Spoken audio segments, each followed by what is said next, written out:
thank you everybody for sticking around. So this is the second part of the conference.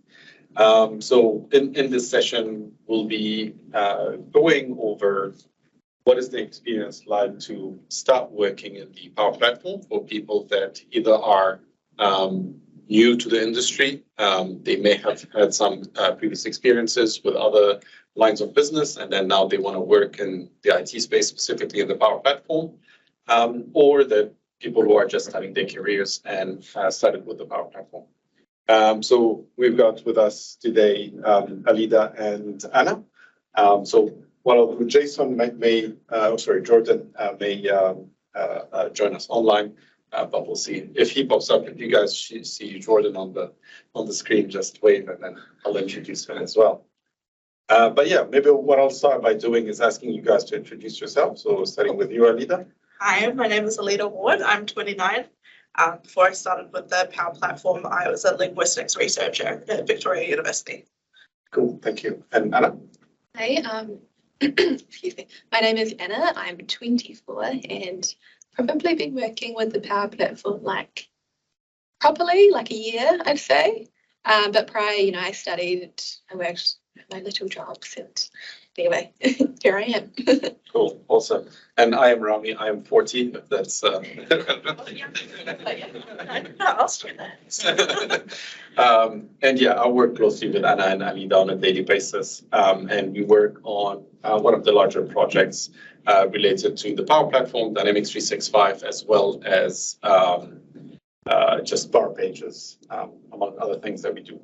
So you guys already answered a few of the questions, but yeah, I'll probably reiterate those just to see a little bit about your background. So Aleeda, you said you had a background in linguistics. Yes. Right. And then did you have anything to do with not Power Platform and Dynamics 365, but just with computers in general? I think I took a comp course maybe a decade ago just to try my interest. But otherwise, yeah, not really any background in tech whatsoever. I didn't think I would be here at this point. Okay, and it was a big leap. It was a huge leap, to say the least, coming into tech. So what encouraged you to do that? I had decided to take a leap. I had thrown out my CV onto Seek and was just applying for grad programs as I was leaving academia with how COVID has gone for a lot of universities across the world. So I just decided, try something new, and I had a bootcamp program reach out to me, and they decided to train me in what was eventually, Windows Dynamics and the Power Platform. Okay. Yeah, and then I ended up at DXC. All right. Yeah, it's pretty sweet. Yeah, it is. And I know, so were you a grad, did you just finish your studies and then you joined DXC, or how did it work? Yeah, so I did a degree in information systems and international, so the classic BCom degree at Vic Uni. And then I ended up working as a case manager at MSD for a year.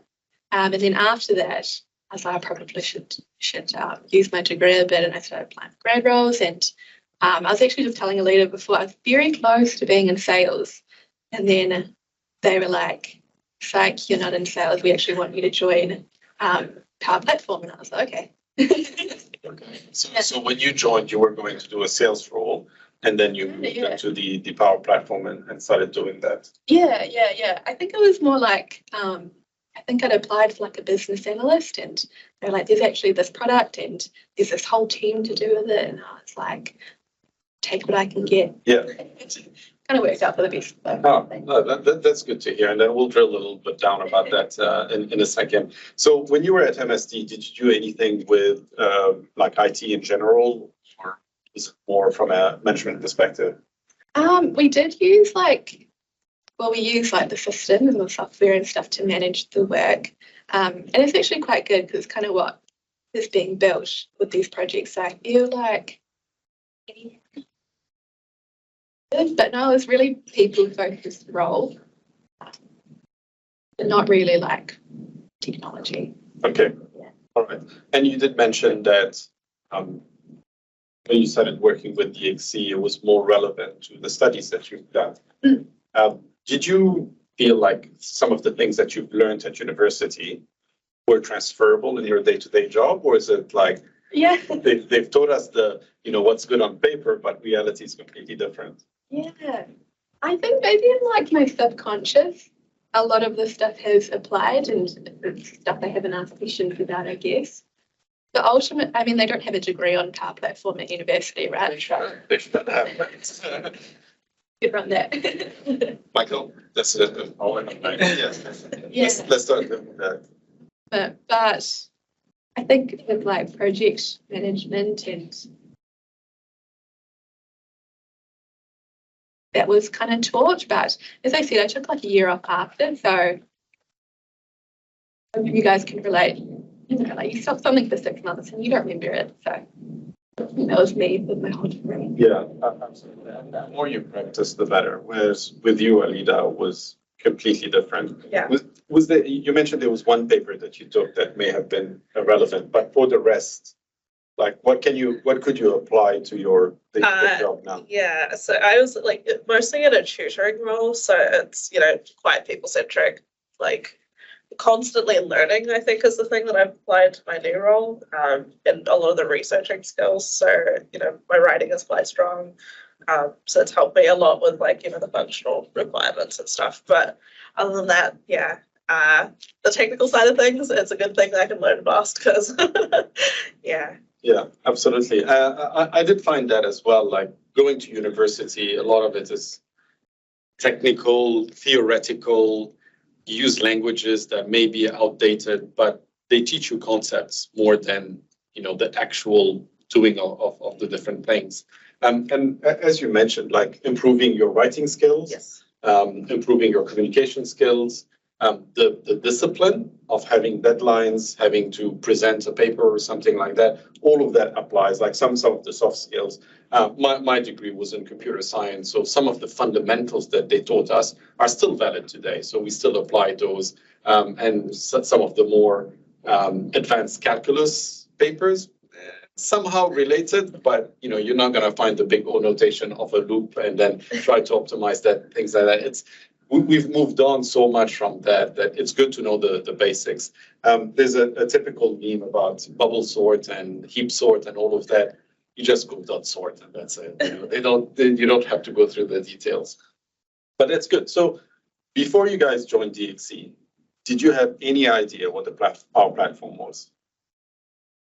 Only because I was trained in it by the camp that I did. Yeah, Yes. but before that, you didn't hear of it or? Yeah. No, not at all. So Michael, please take notes. They didn't hear about the Power Platform, but and I guess this is good feedback because one of the things that we do want to do part of events like that is to raise awareness and let people know what you can do. And we'll talk a little bit about the art of possible and whether that's something that is of interest to you guys or not. So on your day-to-day job, so maybe starting with you, Aleeda, what do you do at DXC? So at current, I'm pretty new to DXC, so I've just started in the last couple of months. So I'm pretty fresh to my role. I'm mostly, so I sometimes help Anna with requirements, and sometimes I get to build like dashboards to show the BAs at DIA. I don't know if there's been anything told about the project. So we're currently working on the Te Ara Manaaki project, which is we work on citizenship and like identity. We're currently essentially overhauling the entire identity process in New Zealand.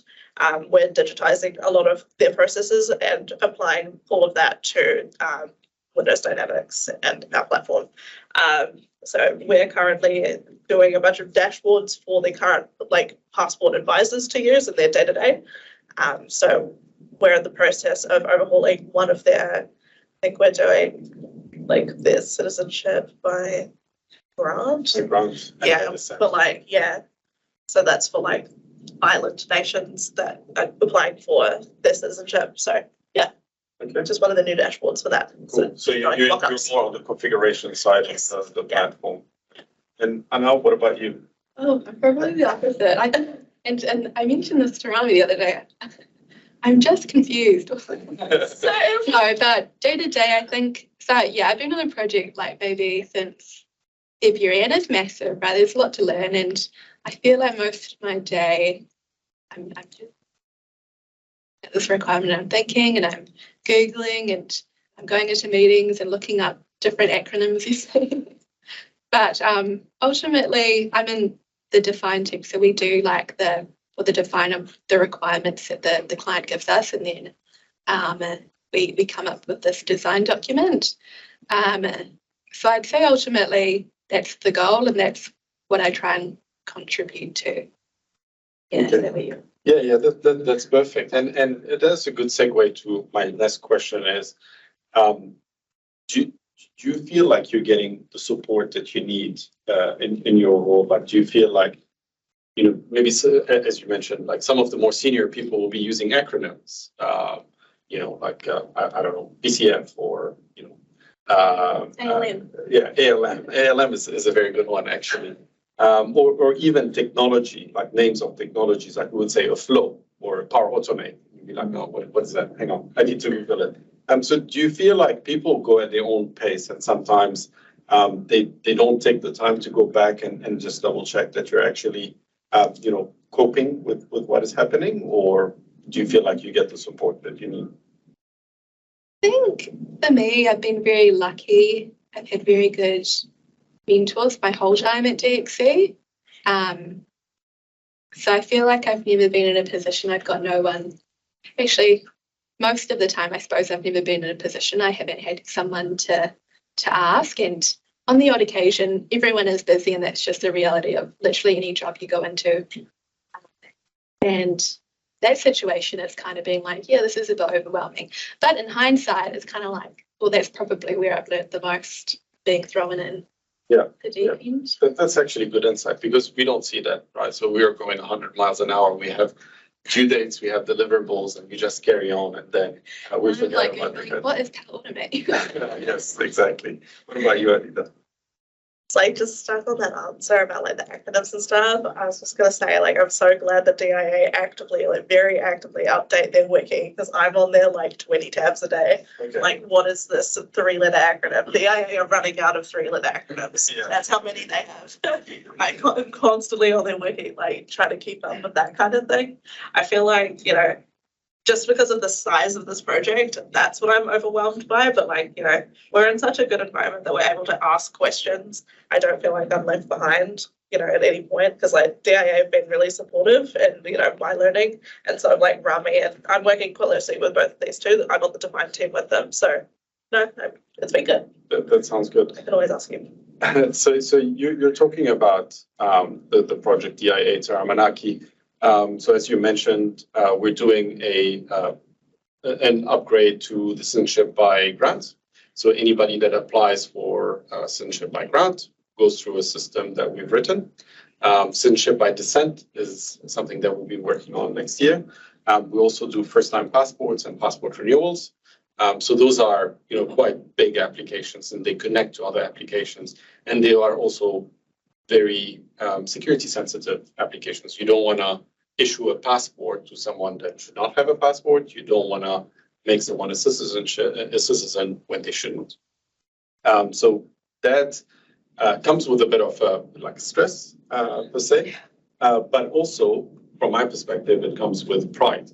That's something that I've written. The work that I'm doing on a day-to-day basis is changing citizens' lives. It's changing people's lives. So do you guys feel that connection as well? Do you feel purpose in the work that you're doing?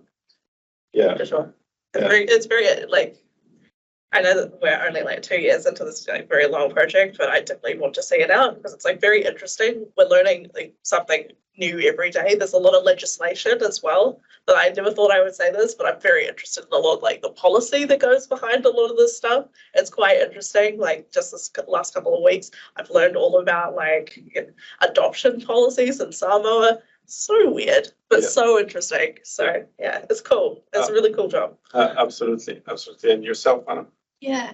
I don't know. Like, it's a bad answer. I think I will when it goes in, when the stuff I've contributed to and like built goes into production and it's actually used by 1,000 people or whatever. I think that's when I'll be like, oh, that's pretty sick, and now I can tell people I've done that. Yes, absolutely. But right now, I think it's like, it doesn't feel like it would, as it would with any project, I think, because it's just on paper.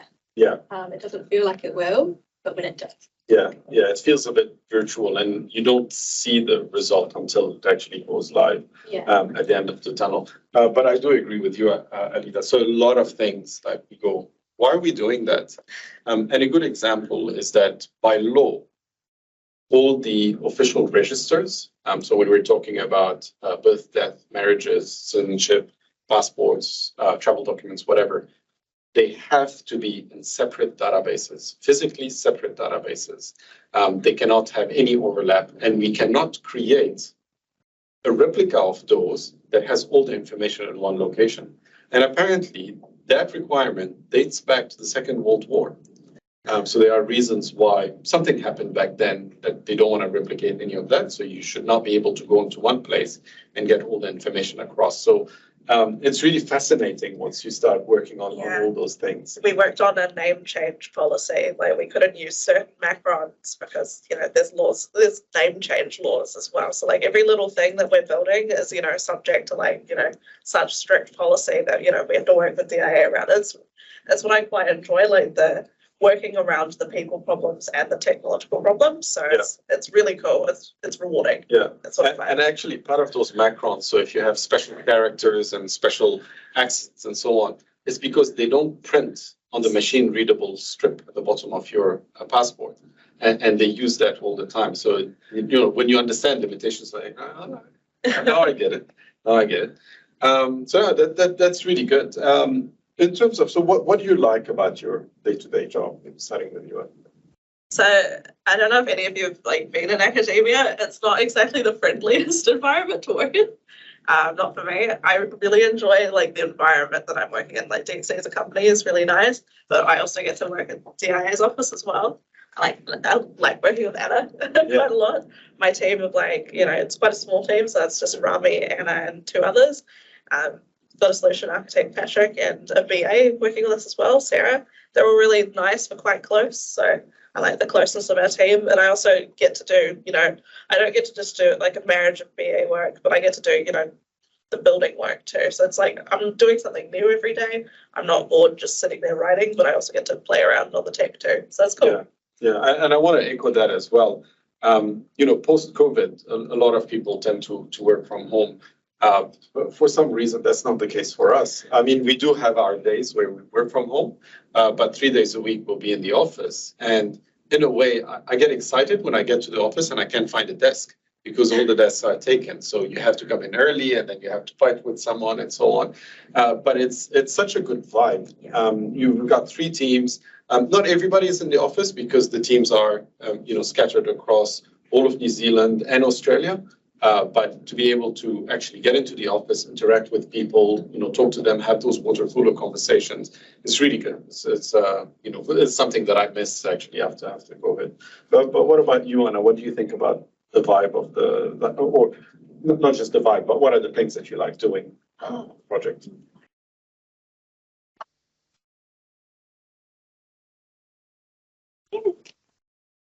Ultimately, this was a hard one. A lot of stuff. And sometimes you like it on one day and you don't like it the other day. So that's where I say. I think ultimately I like the business analysis aspect of being a functional consultant. But I like that you can build as well. So kind of there's one thing trying to understand a requirement, but being able to show the customer this is actually what it will look like, because you can build so much in the Power Platform. I think that's good for me, and also the fact that not only build it, it's along the way I'm always kind of learning about different stuff. I think it's more the people part of it that appeals to me. The interaction and the vibe and all that. So and then tomorrow it's something else. That's fair enough. So having played a bit with the Power Platform and maybe having seen some of the demos today or outside of this context, is there something in the Power Platform where you go, I really want to do that. I want to learn how to do it and I want to start using it? I seem pretty low level junior, but I think I would want to do more Power Automate. Power automate. Yeah. Yes, So true. automate. So I just want to be really good at it, you know, like Look to it like. So bad. Yeah, but everybody uses it. Like it's quite a common thing. So yeah, I mean, Lynn will give you all the gotchas, what to do and what not to do, and then Eliza will take you to a completely different level. Yeah. But that's good. That's good. I want to be like you. Yeah. Okay. That's a good challenge actually. I'm not that good. I think Eliza's probably better than me. So Aleeda, I know you did some learning. And then there was something else you wanted to play with. So in our context, we use the customer service first party app in Dynamics 365, and then lots of Power Platform and Power Pages and things like that. But what else did you want to work That's on? right. We talked about this. Yeah. So I'm sitting the exam quite soon. I was trained in the customer service app, but never touched field service. And that's like a chunk of the exam. I couldn't even remember the name of the app. And so I kept playing with it. Field service. Field service, yeah. And I'm just like, really need to learn that. Yeah. And it is an exciting thing to work with, especially like as you said earlier, Anna, like you learn things and then you forget about them. But then when you actually practice it, then you get your hands dirty and you really start working with it. It's just absolutely fascinating what you can do with it and so on. That's good. So what about things you don't like about your job, just in general? We're not going to say Power Platform because Michael will throw something, but just about the job in general, or something that you wish was different. Yeah, because it's something I think don't like is quite strong because I'm enjoying it, but I think just like there's a lot of pressure. I don't Stress.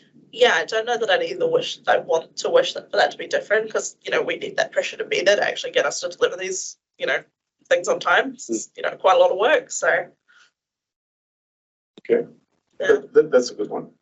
Anything that you don't like, Anna? Yeah, I don't like, because obviously like at our level as like a functional, it's kind of like we want to be able to deliver this really good design document. We want to be able to scope and come up with solutions really well so that the product is really, really good. And I think it's kind of the same deadlines. I think they really restrict it. And obviously it comes from another level. You can't change it ever. Yeah, the project couldn't work without it. But I think that's something where it doesn't quite add up for me. Yeah. But if the work can't be done, change and then ultimately the product's not as good. And that's what I don't like accepting. Yeah.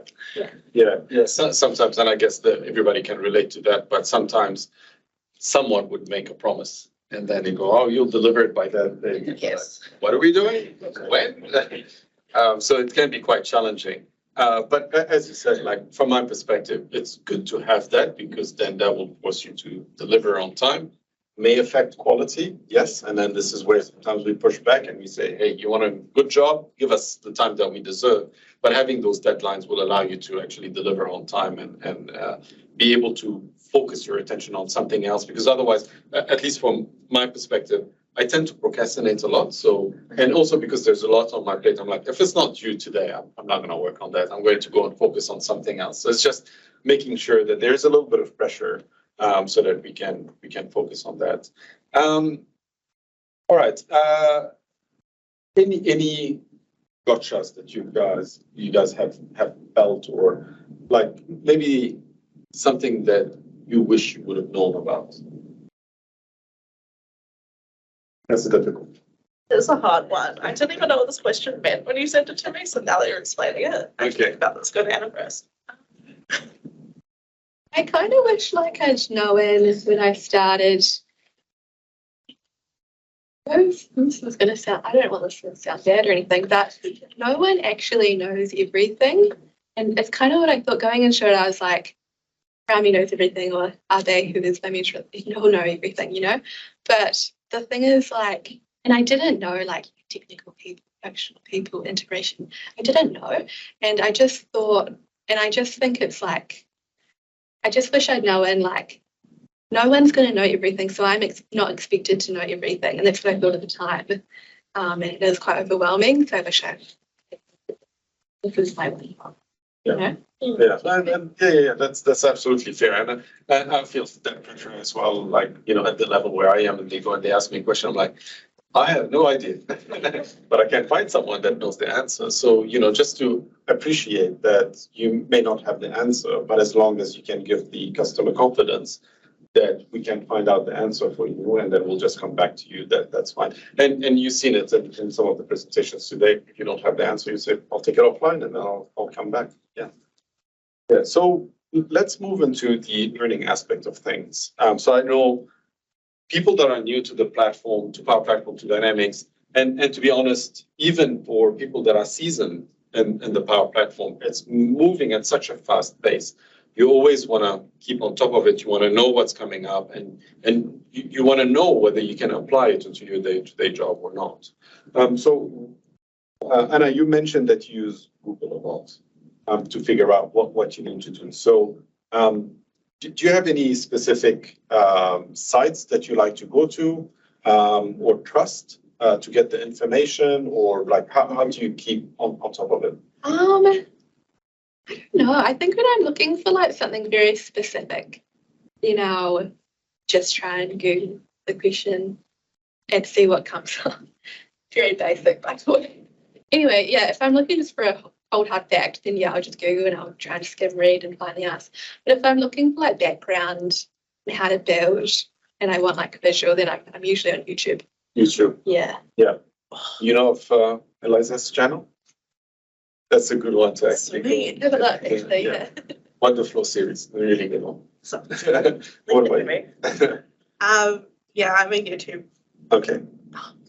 Is it Lisa Crosby? The lady in Lisa. Yeah. Yes, the lady in the denim. Best friends with Eliza. Videos are so good. She's always the best on the pop app. So yeah, Microsoft Learn. Otherwise, I usually am on there if I'm looking for something.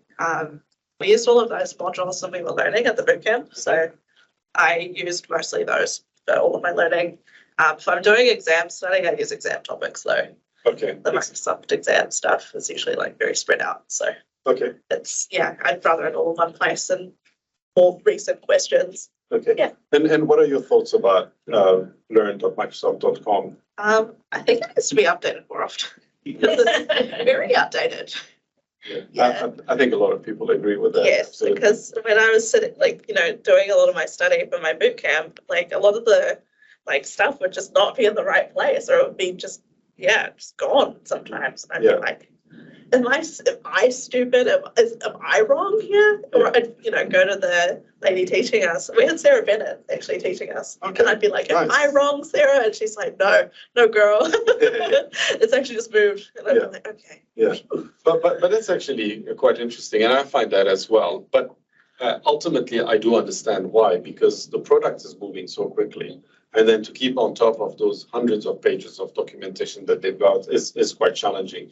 They do have a comment section, so everything is driven by GitHub. Okay. So you can go and comment and say, hey, this needs to be updated, and then someone will go and have a look at it. You can even submit a request of what it should be like, if you know what the answer is. And then based on some conversations I had, I don't think they'll take it as is, but someone will pick it up and then polish it and then send it, because they have very strict structure on how to do their documentation and so on. But yeah, that's definitely something that they can do. So it sounds like, between the two of you, YouTube is quite good in terms of upskilling and learning. Do you use any other sites like Pluralsight or Udemy or some of the more paid things? Yes, I used Udemy. I still have Udemy and I use that sometimes. Yeah. Yeah. Yourself, Anna? You didn't know that was an option. Yeah. Yeah, I use Pluralsight quite a lot. I know some of the authors of those courses, and they're actually quite professional. They know their stuff inside out, and also they're quite useful to get on top of and so on. Any blogs that you guys enjoy reading or find answers to and things like that? Okay, probably not. I don't do blogs. Okay, all right. So what I find, I usually don't have time to watch videos. Yeah, Twitter. That's what Twitter's for. If I do, I usually have it on 2x, and they sound like chipmunks. And I try to skip exactly to the part that I want to focus on. But I really enjoy blogs written by some of the MVPs because they put a lot of effort into making sure the content is there. Eliza's blog, I have a blog, but I probably don't update it as often as the others. But you go straight into it, and there are some really famous ones as well. Nick Dolman, who's presenting online this morning, he's a Power Pages expert, so he has his blog, and there's a lot of really good information in there. There's also, I don't want to name specific ones, but whenever I see an MVP logo in there and I know who it is, I'm like, okay, I'll trust whatever they say, and then I'll start using their bits. So that's really good. But I was actually having a conversation with Eliza, and she was wondering, like, what sort of form factor are you guys used to? So do you use do you do your research on phones, on tablets, on laptops? Do you prefer like the full computer when you're doing that, or you don't mind? It depends where I'm doing my research. Like if I'm in the office, I'll do it on my laptop. Mm. But if I'm at home or out, I'll do it on my phone. On your phone? Yeah. Okay, all right. Yeah, and you Actually, just laptop, I think. I find it really hard to read when I'm on my phone. Yeah, same. I mean, unless I'm watching a video, and if I have the option, like if I'm doing a Pluralsight course, I tend to download them offline, and then I watch them on the train, either on my tablet or on my phone. But usually, because it will be in the context of work, I'll be doing it on my laptop on the big screens and so on. So yeah, that's good to know.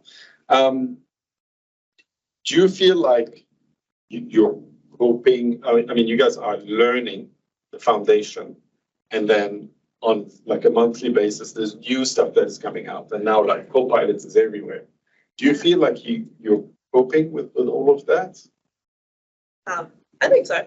Okay. I did the I don't know if Jordan's here. Me and Jordan did the Copilot. It was an Ignite, the recent hackathon together. Yeah. With with Copilot, and we made like a Power Pages automated like chatbot that teaches you how to use Power Pages as well. It was fun. Yeah. Yeah, and we also learned how to use like Power Virtual Agents at the same time while we were learning how to use all three of them. It was interesting. Yeah, there's enough like content on Microsoft Learn and like the new Copilot pages to actually be able to put all the pieces together. So yeah, it was interesting. Yeah. I think we were able to keep up with all the like resources that are there. Yeah. Oh, that's nice. And you, Anna? Just laughing at I think I'm like, I mean, like I'm pretty like open to anything that kind of comes in, but I know with like the 6 monthly wave releases and stuff like that, I am. I probably should be watching the videos to do with what's coming out a little bit more. So I think because it's very frequent, right? Every 6 months. So I wouldn't say I'm not coping, but because we're working on like kind of one thing all the time, my initial like assumption is none of this will apply to my job, but so I think recently there was a situation I actually did. So I'd say should be looking more basically. Yeah, so I'm the same. I try to watch all the big events, usually Build, Ignite, whatever is streamed online is a good place to go jump. The keynote usually has like a concentrate of all the information. And if there's a topic of interest, then I will try to attend those sessions. I try to do it as much as I can live. Sometimes it's not convenient because you'll be doing it like in the middle of the night, because most of them will be American time zones and so on.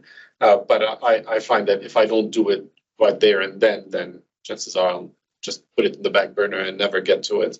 But yeah, like trying to read any new announcements. So there's quite a few official blogs by Microsoft where some of the big product managers, vice presidents, the presidents will just go and announce new features. So just keep on top of that, read it. And then also sessions like that, where you go and get out of your comfort zone, you learn about the technology and you go and present it to other people, helps you keep on top of it and understand what it is. But, like a very good example is Ignite, where, Copilot was dominating the whole conversation, where a lot of really important announcements got shadowed by all of that. And then you really have to go and find them and then read some other people's announcements to figure out what they were and how important they are. So Aleeda, you mentioned Twitter or social media. Do you feel like, social media has a place in your like career advancement and so on? Career advancement. Be it for finding out stuff or be it to sort of share your experience? I think LinkedIn, I've definitely learned LinkedIn is really important over Yeah. the last few months and starting in tech. Like I didn't have LinkedIn before this, and now I've really learned that tech people love LinkedIn. Yeah, absolutely. I'm gonna need a bunch of you to add me after. I think yes. I think social media is probably really important. Yeah. Yeah. And, sorry, go ahead. Twitter, I don't think Twitter's really that necessary. It's just I think short form content. Yeah. Because I'm a content creator outside of this, but short form content is what people are eating up. Like YouTube Shorts and all that. That's what people should probably be taking advantage of. Absolutely. So if people are making content to like boil down like learning content into that, so either TikTok or YouTube Shorts, that would probably be what So bite size. that would probably be what people get into. Yeah, absolutely. That's actually really good advice. And yourself, Anna? No, I mean, I've got a LinkedIn, and maybe when I'm looking for another job, I'll hop on and up. Yeah. Yeah, I've got a LinkedIn. Okay. I think it'd be good. It's good to connect, and I sometimes scroll my feed to see what everyone is up to, but ultimately kind of no, to be honest. Is that right? But that's really interesting because like I spend a lot of time on LinkedIn and I get that anxiety or FOMO that I'm missing out on something and I have to like read everything, like, make sure that I capture every announcement. And if I don't use it for 2 days, I start sweating and thinking I'm outdated, I'm turning into a dinosaur and all of that. And I thought it's just me, like my generation, but it's good to see that actually like different generations also don't have that, strong attachment to social media. And they don't feel like they have to use it on a day-to-day basis. Yeah, so I put a lot of content on LinkedIn. This is the way I share and I sort of announce some of the things, amplify some of the messages coming from Microsoft. You're right that, the tech industry really loves it and that's why they spend a lot of time on it. Not so much the other platforms, but mainly LinkedIn, YouTube. Microsoft would really take advantage of YouTube Shorts because and TikTok as well with all the new stuff there. Because that's where the money is. Yeah, exactly. I'm not going to start a TikTok. Instagram. It's just not where it's at. Yeah, that's not mine. That's all ads. But that's good. That's good to see, like the perspective on where all of that works and doesn't. All right. If Copilot is something that you can use to learn something, right? So think of the Matrix. I know Kung Fu. What would you learn in a second? I would have it teach me field service, so I nailed my exam in 2 weeks. Can't pass your exam. Nice. What about you, Anna? Is there something like that you really like to use and you would want to get good at? Yeah, I think you're talking about like the tech industry. I think maybe coding. I think developers are so smart. And it's something that I've struggled with since I think I did a paper in uni. It's my one coding experience, and it was me and this other guy, and we ended up doing pages and pages and pages of code. It wasn't working when you selected enter, and the ultimate thing was this I was supposed to be capitalized. Oh. And it's just like, no. It's not computer science for me. Yeah. But yeah, I think developers are very smart, so I'm going to learn all of that. Learn around development. No, that's good. That's good. I mean, it's good that you mentioned that because, like at the keynote at Ignite, Scott Guthrie was saying that Copilot is not there to replace you, first of all, but it's there to make your experience as a developer more enjoyable. And in fact, 75% of people say that once they started using Copilot, they enjoy their work more because they're not focusing on capitalizing a letter, but they're focusing more on what they want to achieve and how to turn that into code. So have you guys used any AI tools other than the bootcamp that you've done or the challenge? But do you guys use Copilot or ChatGPT or any AI tools to do your work? Yep. So what do you use it for?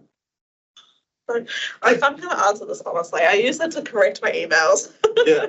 So I sound a little more professional. No, absolutely. Otherwise, I'm going to sound a little too casual. Yeah, no, absolutely. And by the way, Don't tell anyone at DIA. no, but that's really good.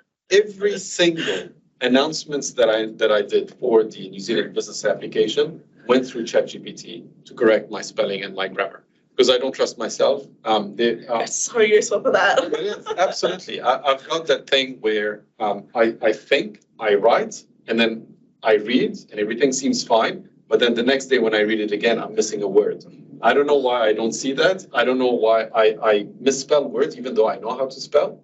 But because like sometimes I can't concentrate or whatever the problem is. Posting anxiety is real. Exactly. It's so true. Exactly. So I used to go to my wife all the time and say, hey, please, can you proofread my post? And she got sick of that. And luckily now we have ChatGPT Yes. because then it can help me, with all the grammar and the little things. And again, it makes the experience a bit more enjoyable because you don't have that anxiety of posting something silly and then regretting it later. It takes that away from you and then you can concentrate on the actual message that you're trying to give.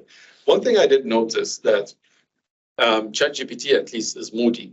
So when it first started using it, it was complaining about what I'm doing and I say, hey, how about we rewrite it that way? It would rewrite the whole thing for me. I'm like, but that doesn't sound like me. And I think after a while it's adapted and it started sounding as bad as I am. So I don't know if that's a good thing or a bad thing, but keep that in mind.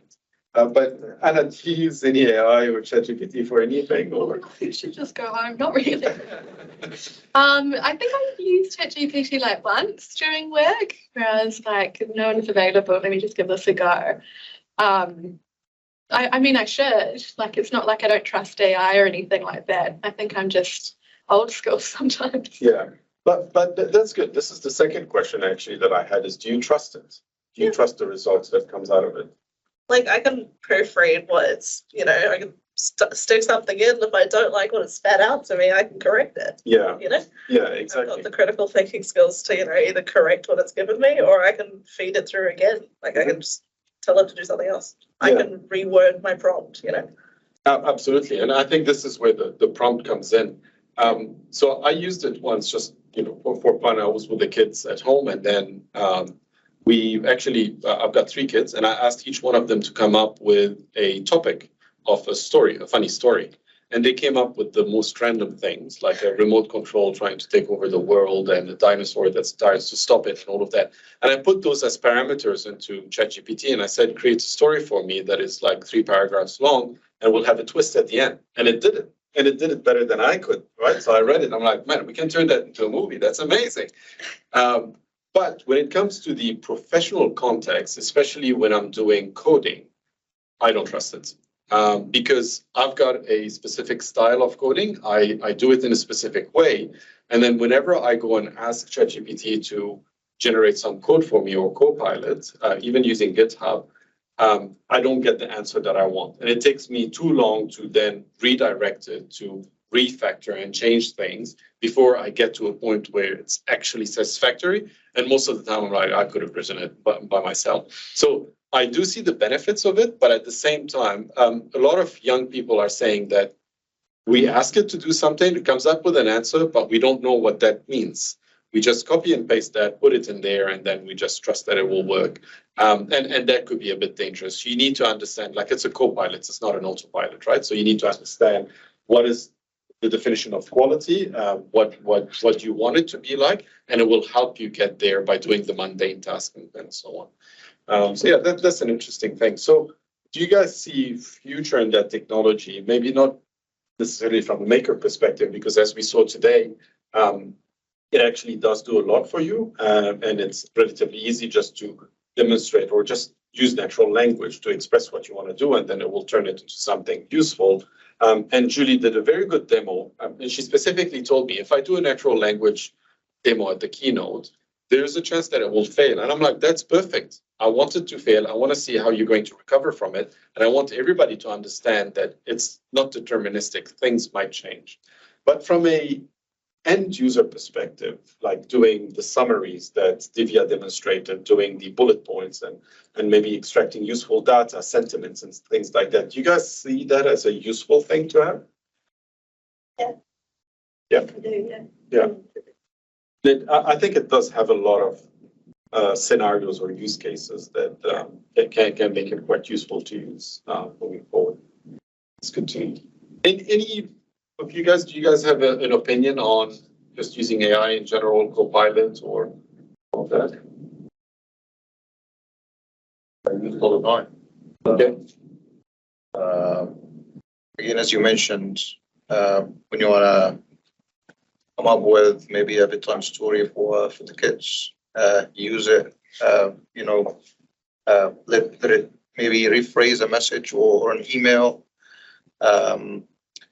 The only thing I guess I have was sometimes ChatGPT doesn't sound like you, especially if you're emailing people that knows you very well, and they're like, "That's not your style." That's Sometimes your girl needs to sound a bit businessy. Yeah. exactly. Yeah. Especially if English is not your first language. Yeah. Yeah. You will find it use some words or expression that you yourself don't even know what they mean. Yeah. Yeah. So it's that fine tuning that you would need to write, and maybe be very specific when you write your prompt. Yeah. Maybe add some negative prompts. So say exactly what you wanted it to do,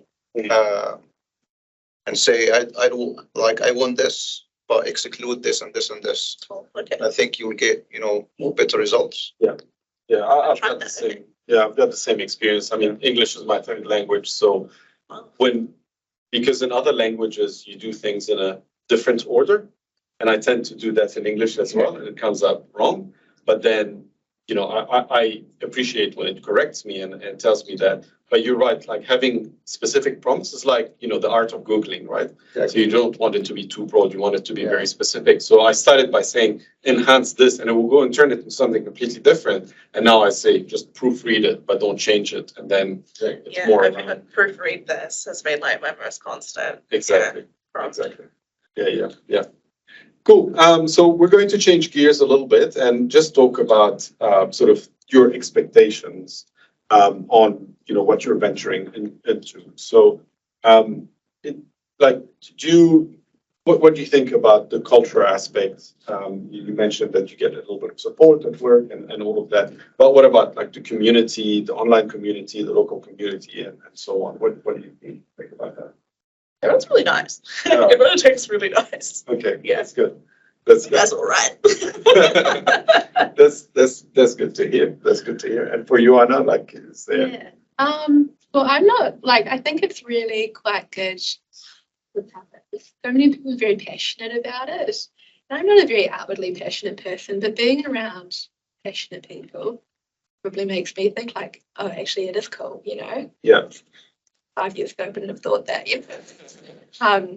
So yeah, I think a lot of you think it's very cool, and I think that's what makes it a little bit different to a culture to do with that. Yeah, that's nice to see. Like the passion is contagious in a way that Not outwardly, I just feel it inside. Yeah, that's really nice. But sort of building up on that, with passionate people, sometimes you feel, do you feel that you want to express something? You have an opinion, you want to voice your opinion, but people are so passionate that they'll overpower you and then you won't be heard. You feel that?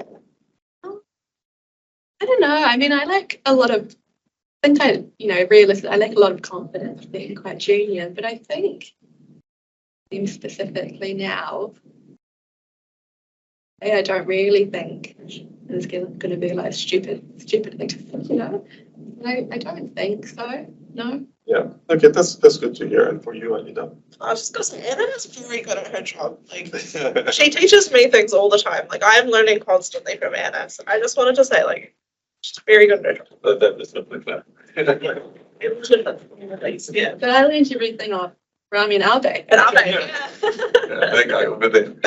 Yeah, okay. Because we're learning all the time. So Yeah. and we get more support from all of our team. But Yeah. yeah, it's good to be able to actually get that That's support. good. And this question was for myself because quite often, like I would be so blinded with the solution in my head that I don't listen to people. And I hate it when I realize that, hang on, they had something to share and I didn't give them the opportunity to voice their opinion and so on. So it's really important. Like if you have something to say, just stop us and say, hey, what about that? And there's no stupid questions, right? There's nothing Yeah. wrong with looking at a different alternative or coming up with a different way of doing things. So that's really good to know. We are running out of time. So what I'm going to do is maybe skim through a couple of questions. But the most important thing I want to know is, are you guys enjoying what you're doing? Yeah. Do you see, like, what is the near future looking like for you guys? Continue on TAM. Yeah. Just Okay. continue with the project. Working with you guys. So yeah, I'm enjoying myself. So next year you'll probably see me. I'm going to be there. Okay, No, nice. I would never. I never do it. No, but ultimately, I think I'd continue. Yeah, that's really good. I mean, you know, I once had an interview with quite a senior architect, and back then I was just a developer, And then, you know, the architect asked me, so where do you see yourself for the next 2 years? And I said, I want your job. And then eventually I got his job. So it's a good, you know, career aspiration to have, is to, like, you know, aim for, you know, having a position or learning something or being proficient at something and then going for that. So that's really good. So just to close, any final advice for the community, for people joining the whole Power Platform or maybe grads that want to go into that space? Any final thoughts? Any final Grads comments? would be really smart to learn our platforms. Right. Yes. Especially after, like, I don't think it would have been possible for me to do quite this, like, you know, steep of a career swerve if it weren't for, you know, the Power Platform and like the opportunities I've been given. Like, I don't come across as like quite casual, but I'm very serious about my job and I'm very like grateful every day for the opportunity I've been given. Like I'm very serious and I'm quite good at my job, I think. So it's just, yeah, no, I'm very happy to be here to be able to, you know, share my experience with you. Yeah, no, Power Platforms changed my life, quite literally. Go for it. Go for it. Yeah, That- no, that's- it has literally changed my life. I did a 3-month boot camp and now I'm here with it, you know, a career that has set me up to literally start a family. So yeah, Very nice that's idea. what I changed careers for. So yeah. So, No, you need to stop that, Hannah. sorry. I don't know. I think well, one of the things I was really worried about when I became like a functional consultant, it's around very extroverted, confident people in the functional consultant job, and obviously it's very good to be that, but I myself, I'm probably not demonstrating because I'm literally here, Yeah. but I think I'm quite introverted. I get very shy and I find it hard to talk to people when there's no topic, I suppose. And I think the advice I'd give for people kind of entering and wanting to do this job is you can actually be a very good functional consultant whilst being an introvert. So yeah, that was like a big game changer for me. Yeah. When I realized that, you know. Yeah. That's actually very good advice because a lot of people in IT, so somewhat jokingly told me that, you know, we were saying, oh, this person is on the autism spectrum. And he said, well, if you're in IT, you are on the spectrum. Like there's no doubt. And a lot of us are introverts, geeks, and, you know, we have our own sort of interest in that. But IT is like that channel that, you know, where you can express yourself, especially as you mentioned. And if you have a topic to talk about, if you've got something that you want to sort of get out of the customer and so on, then you've got, you know, the structure that you can follow to do that. But yeah, that was really good. I mean, you guys were absolutely awesome. Thank you very much for doing that. And I think a lot of people will appreciate your point of view